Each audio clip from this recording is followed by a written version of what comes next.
C'est la minute paracha de Miran et Shama, parachat Shmot. On ouvre le livre de Shmot qui veut dire les noms. Et la paracha s'ouvre en effet sur un récapitulatif des noms des tribus d'Israël qui ne sont autres que les noms des fils de Yaakov.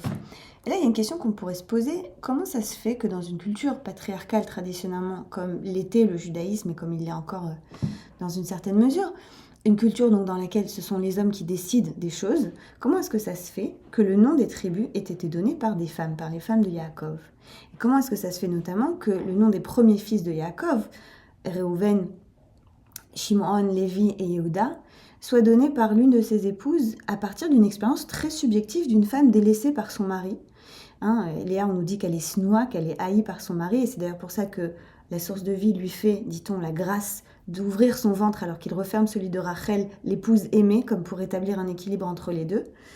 Et voilà que pour Léa, le fait de tomber enceinte coup sur coup et d'avoir un fils, qui à l'époque était le plus grand succès que pouvait avoir une femme dans sa vie de femme, parce qu'une femme avait vocation à être mère et si possible à engendrer des fils, on en pense ce qu'on en pense, mais ça faisait partie des tenants d'une culture patriarcale, elle voyait cela comme un cadeau de Dieu, que Dieu avait vu Réhouven, que Dieu avait vu sa souffrance, que Dieu avait écouté Shimon du langage Ishmoa, qu'avec Lévi, son mari allait enfin l'accompagner, la Veota, et qu'avec Yehuda, finalement, enfin, dit voilà, maintenant je vais oder l'Hachem, maintenant je vais remercier Dieu. Et de là, c'est pas seulement les noms des tribus, c'est notre nom générique en tant que peuple, on s'appelle Yehudim.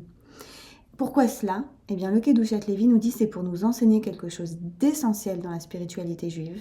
C'est ce concept de Hashgacha Pratit, la providence divine. C'est pour nous rappeler que quelque insaisissable, innommable, invisible, lointain du coup qu'est l'air d'être la source de vie, ce Dieu unique qui n'est pas quelque chose qu'on peut saisir comme ça et qui peut du coup avoir l'air très très très détaché de nos vies, sa compassion est tout proche de nous, sa présence est tout proche de nous, et que la source de vie écoute la souffrance du vivant, écoute le souffrant, le vivant, et a la compassion pour le vivant, et que c'est cette marque-là de compassion qu'elle a l'impression de recevoir Léa qui va nous marquer, nous, dans nos noms. C'est un enseignement pour lui, le fait que ce soit les mères, ces mères et cette mère-là, cette mère qui était d'abord une femme délaissée par son mari, qui a eu ce pouvoir-là incroyable de nous nommer tous les tribus d'Israël et ensuite même les Juifs, pour nous montrer que la source de vie est très proche de nous, même dans notre souffrance, et même quand elle a l'air hors de portée. Et là, on touche à quelque chose d'essentiel dans le judaïsme. Toujours et encore, cette invitation à sentir la présence de la source de vie à travers tout dans nos vies. Une invitation à nous rendre réceptifs à la hashgacha, à la providence qui nous entoure, même quand ça a l'air très très loin. C'était la minute parachat de Miran et Shama. N'hésitez pas à liker, à commenter, à partager. Shabbat Shalom.